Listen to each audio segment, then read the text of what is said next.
Now, Holy Thursday is the beginning of what we call the Paschal Triduum, the 3 day commemoration of Christ's passion, death, and resurrection. Holy Thursday remembers the Last Supper, where Jesus washes the feet of his disciples. This is an example of love and service. He has come to serve, not to be served. He has come to offer his life for us.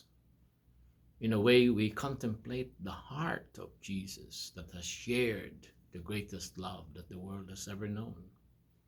We reflect on his self-giving sacrifice of his life on the cross.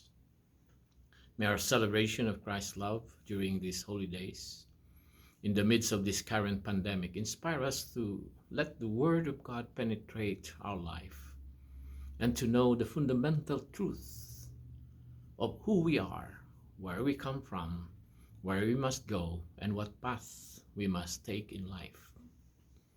Now, this current pandemic, with its mandatory physical distancing and stay-home protocols, has a way of containing time in a capsule. We end up finding ourselves in a holding pattern, as it were, in the midst of difficulty, anxiety, frustration, and mystery. Hopefully, we find ourselves ready and willing to listen and understand what this holding pattern would mean to us. Prayerfully, we become open to what God is trying to tell us at this time of our lives. Let me share with you a story which you might have heard already about a man who is vouchsafed with a vision of the afterlife.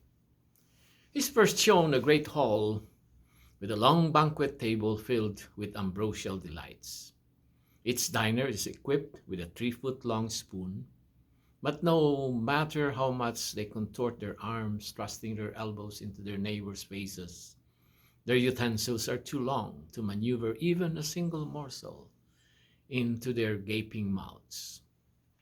They sit together, opposite and side by side, in mutual misery.